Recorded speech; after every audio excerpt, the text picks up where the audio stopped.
वही लड़कों की तरह जो हो रहा है, बहुत मांसपेशियों वाला होता जा रहा है, बॉडी बिल्डर। तो ये हार्मोन के कारण, यदि उसका अंडा एक बराबर रूप में बनता है तो उसको किसी तरह की दिक्कत नहीं होती। उसके लिए आपको क्या करना है, खाना सही से, पास्ता बर्गर नूडल्स खाना है ना, चटपटा तो खाना ही है, पर कभी कभार, उनको ज़्यादा आपको आदत में। जी मैं नमस्कार, मैं Deepak Sharma, one India news से। आज हम विकास संवाद समिति जो भोपाल से यहाँ टीम आई है सतना में, हम उनसे जो इनकी उद्देश्य हैं, जो इनके मूल सिद्धांत है, जो संवाद समिति का जो जागरूकता पैदा करने का एक तजुर्बा है, उसमें हमारे साथ हैं आज अंजलि आचार्य जी, जो किशोरी बालिकाओं को प्रशिक्षण देती हैं और उनको जागरूक करती हैं, मजबूत बनाती हैं, कैसे जीवन जीना है, कैसे अपने जीवन में विकास लाना है, कैसे उजाला लाना है। आज हम उनसे बात करते हैं। जी नमस्ते। नमस्कार। नमस्ते। ये विकास संवाद समिति की ओर से आप यहाँ प्रशिक्षण दे रही हैं बालिकाओं को, क्या उद्देश्य है विकास संवाद समिति का? कब से प्रशिक्षण चल रहा है, क्या उद्देश्य है इसका? देखिए, विकास संवाद की अगर हम बात करें, हमारा जो है हम 4 ज़िलों में काम चलता है, जो एक जिस परियोजना के तहत हम ग्रुप्स के साथ काम करते हैं। तो ये 4 ज़िले पन्ना, सतना, रीवा, उमरिया है, जिसमें हम जो है ग्रुप्स के साथ या समूह के साथ काम करते हैं, जिसमें हमारे बाल समूह है, युवा समूह है, किशोरी समूह है और महिला समूह है। इन 4 के को हम इतना उनके अधिकार, उनके हक को लेकर जो है बात करते हैं, साथ ही उनको एक मंच देते हैं ताकि वो एक अपनी बात कह सकें और अपनी समस्या यदि उनकी कोई है तो उसका समाधान भी, उस पर भी चर्चा कर सके। उसको लेकर हम जो है साल में एक प्रशिक्षण जो है आयोजित करते हैं किशोरियों का, जो कि हम एक राज्य स्तर पर नहीं करते हैं, पर चूँकि इस बार हमें लगा कि एक मंच देने की किशोरियों को बहुत ज़रूरत है, क्योंकि किशोरी एक ऐसी एंटिटी या एक ऐसा स्तर है जिसको ना उसको बच्चों में भी गिना जाता है, उसको युवाओं में भी गिना जाता है, पर बात कहीं भी सुनी नहीं जाती। तो यदि इन किशोरियों को हम अभी से एक सशक्त करते हैं या उनको अपनी बात कहने के लिए प्रोत्साहित करते हैं या उतनी ऊर्जा देते हैं कि वो अपनी बात कर पाए, तो हमारा आगे आने वाला युवा भविष्य या महिला जब वो बनेंगी तो कई सारे परिवर्तन आप समाज में देख सकते हैं। और इस ट्रेनिंग के माध्यम से ये भी देखा गया है कि जो बच्चियाँ खुल नहीं रही थी, मतलब अपनी बात नहीं रख पा रही थी, वो प्रशिक्षण में आने के लिए इच्छुक ज़रूर थी, पर यहाँ आने के बाद उनको लगा कि शायद मैं नहीं बोल पाऊँगी। पर जब 1 या 2 दिन बाद उनको बहुत मौके दिए गए, उनसे अलग अलग चीज़ें करवाई गई, उनकी बातें सुनी गई, उनको बात कहने का मौका मिला, तो ये देखने को मिला कि वो बच्चियाँ जो है अब खुल के अपनी बातें, अपनी समस्याएं सामने रखने को हैं, और साथ ये भी एक कॉन्फिडेंस या एक विश्वास लेके जा रही हैं कि अपने गांव की जो किशोरियां हैं उनको कहीं ना कहीं कुछ सिखाने का और उनको, उनके समूह को और सशक्त करने का प्रयास करेंगे। जैसे बहुत सारी बालिकाएं हैं, ये अवस्था होती है, जागरूकता नहीं रहती।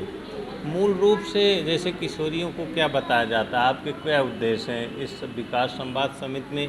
क्या उद्देश्य है? मूल रूप से जागरूकता तो उनको धीरे धीरे उम्र के अनुसार आती ही है, लेकिन आपके द्वारा क्या प्रशिक्षण दिया जाता है, क्या लगता है क्या देना चाहिए? हमारे द्वारा जो है हम लोग अपना कुछ भी ऐसे एजेंडा फिक्स करके नहीं आते हैं। हमारा मेन मकसद होता है कि वही समस्याएं निकालें और वही उसके समाधान को लेकर चर्चा करें, क्योंकि कोई भी समाधान यदि हम सुझाएंगे तो वो सस्टेनेबल या टिकाऊ नहीं होगा। जब वो ही अपनी समस्या और सुझाव पर बात करेंगी तो एक जो समाज है उनके आसपास उनका एक आइडेंटिटी या एक अस्तित्व बनने का पूरा एक अवसर बनता है।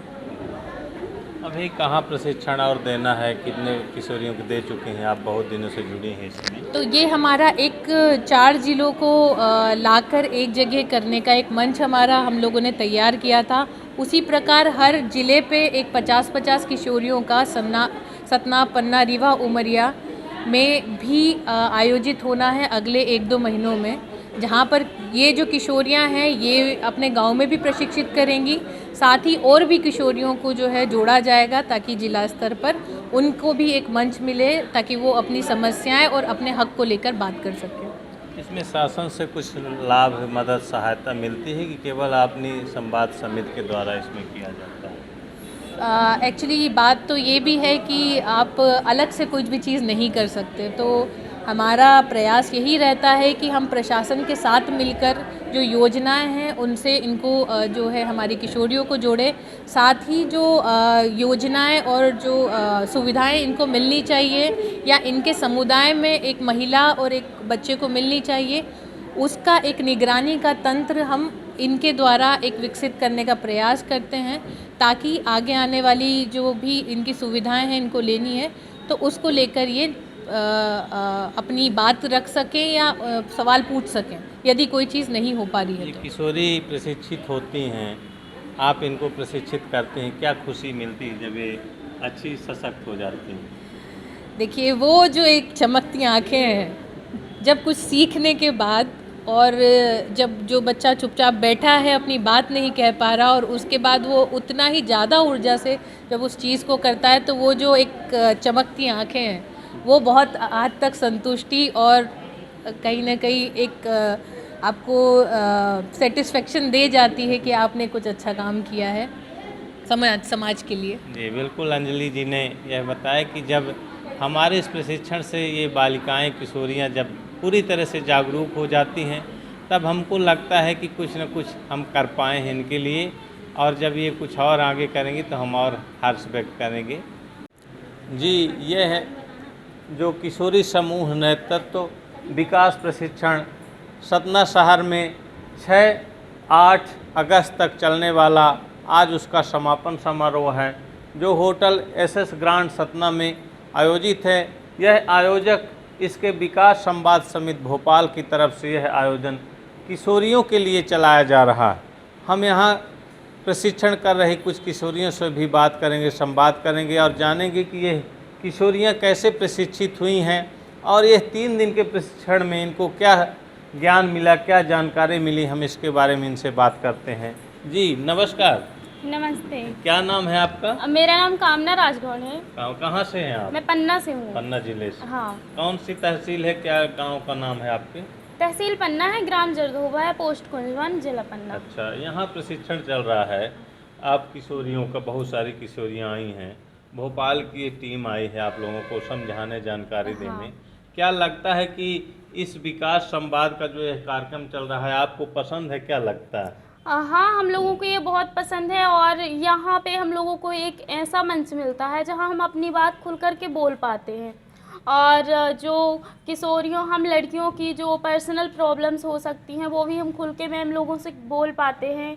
और जैसे हमें क्या क्या तकलीफ़ें होती हैं हमारे मासिक चक्र के दौरान, तो वो भी हम लोग यहाँ बताते हैं। 3 दिन में विशेष क्या क्या बातें बताएंगे? 3 दिन हो गए आज प्रशिक्षण लेते हुए आपको। 3 दिन में ये हुआ है यहाँ की सबका तो पहले इंट्रोडक्शन हुआ है, सबसे जान पहचान हुई है, और यहाँ कुछ गतिविधियाँ भी करवाई हैं जिससे हम लोगों को बहुत अच्छा लगा।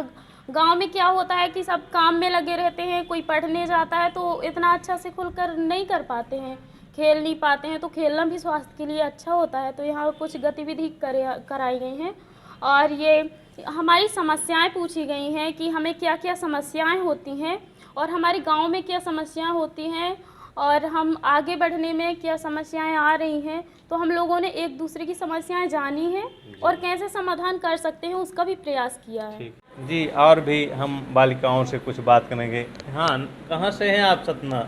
मेरा नाम सीमा सिंह है, मैं ग्राम बराह की हूँ, पोस्ट महतान है, थाना बरौंदा, तहसील मझगांव, विकास खंड मंदिर, जिला सतना। अब मैं यहाँ पहली बार आई हूँ, मुझे और कुछ ऐसी जानकारियाँ यहाँ नहीं मिली थी जो यहाँ आके हमको अंजलि दीदी ने बताया कि यहाँ आते तो सबसे पहले फर्स्ट अपना एड्रेस यानी कि सबसे फ्रेंडशिप बनाए हैं, और से हम लोग जैसे हमसे राखी नहीं बनाते थे, घर में यूज नहीं करते, पैसे देते हैं, तो यहाँ की दीदी बोली कि बनाइए, मैं बनाए हैं लड़की, तो हम सब कुछ पहने भी, बांध भी लिए। ये राखियाँ तो बाज़ार में मिलती हैं, आप बनाई हैं, तो क्या लगता है कि सस्ती पड़ गई हमको? क्योंकि राखियाँ तो महंगी ही इस समय बाजार में। महंगी है बट आपने से ही बनाए तो हमें सस्ती पड़ गई, हमें पैसा नहीं लगा। और ये बच्चियाँ हैंड में ये बैंड क्या बनाई, क्या बोलते हैं इसको, क्या कहलाएगा? ब्रेसलेट भी बोलते हैं। ब्रेसलेट। तो कितने लोगों ने बनाया है ब्रेसलेट? सभी लोग जितनी बना लेती हैं और सभी अपने सहेलियों के हाथ में कलाइयों बांधी है ना।